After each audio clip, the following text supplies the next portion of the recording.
औज़ुबिल्लाहि मिनश्शैतानिर्रजीम बिस्मिल्लाहिर्रहमानिर्रहीम। I am doctor Ejaz Nasir.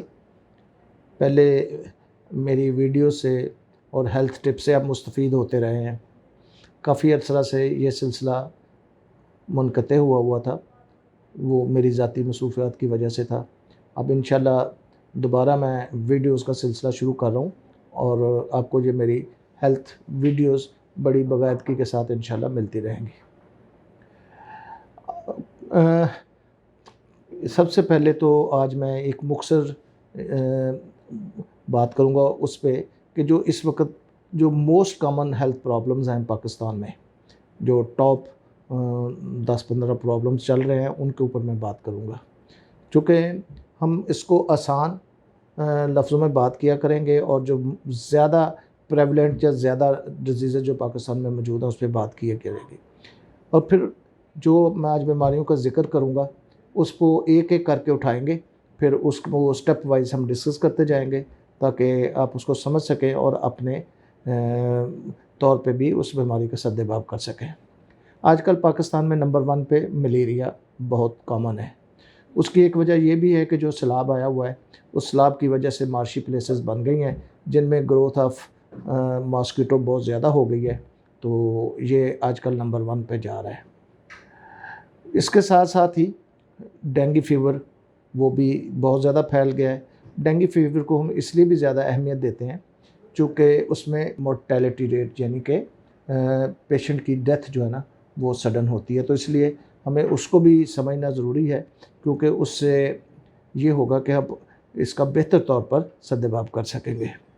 फिर TB हमारे माशरे का बहुत बड़ा नासूर है, तो उस पर भी हमें तवज्जो देनी होगी। उसके बाद हेपेटाइटिस है, फिर कैंसर है जो कि वो भी हमें उसका शऊर होना बहुत ज़रूरी है। फिर हम बात करेंगे इस्कीमिक हार्ट डिज़ीज़ यानी कि जो कॉरोनरी हार्ट डिजीज़ेज़ हैं उन पे हम बात करेंगे इसकी, और वो भी हमें और आपको और लेमैन से लेकर टेक्निकल पर्सन तक सबको उसका नॉलेज होना बहुत ज़रूरी है, चूँकि उससे भी आप इसकी मोर्टेलिटी रेट यानी कि जो अमवात की शरह उसमें ख़ासी कमी हो सकती है। फिर एक बहुत कॉमन प्रॉब्लम है हमारे जो कि 7% तक हमारे मुल्क में है, वो है सांस की बीमारी जिसे क्रोनिक ऑब्स्ट्रक्टिव पुल्मोनरी डिज़ीज़ कहते हैं।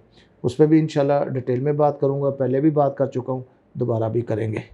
फिर उसके बाद है स्ट्रोक। स्ट्रोक भी हमारे एक काफ़ी ज़्यादा प्रेवलेंट डिज़ीज़ है, तो हमें उसके ऊपर भी डिटेल से बात करने की ज़रूरत है। फिर इसके बाद हमारे मैटरनल और नियोनेटल हेल्थ इश्यूज़ हैं, वो भी बड़े सीवियर हैं हमारे मुल्क में, उन पे भी उनको एड्रेस किया जाना बहुत ज़रूरी है और उन पे भी डिटेल से बात होना ज़रूरी है। और फिर एक और जो बड़ी कॉमन बीमारी है वो है हाइपरटेंशन यानी कि ब्लड प्रेशर का ज़्यादा होना। हमें पहले तो ब्लड प्रेशर का ये भी नहीं पता कि नॉर्मल रेंजेस क्या हैं। थोड़ा सा ब्लड प्रेशर 100 से क्रॉस हो जाए तो हम उसको हाइपरटेंशन में ले जाते हैं यानी कि ज़्यादा ब्लड की तरफ ले जाते हैं, और खुदा न खास्ता 80 से कम हो जाए तो हमारा ख़्याल है कि ब्लड प्रेशर कम हो गया है। फिर अस्थमा, ख़ास तौर पे बच्चों में ये बहुत ज़्यादा है और कहते हैं दमादम के साथ, तो वही वाली बात है जब ये जिस फैमिली में होता है तो उसको ये काफ़ी नुइसेंट है। इसको अगर समझ लिया जाए तो इसका भी बहुत हद तक आप उसका मदावा कर सकते हैं। फिर बच्चों में ख़ास तौर पे डायरिया यानी कि ये पखाने और पेचिस का लगना, ये भी बहुत ज़्यादा है और ये बहुत तवज्जो की ज़रूरत है इसको।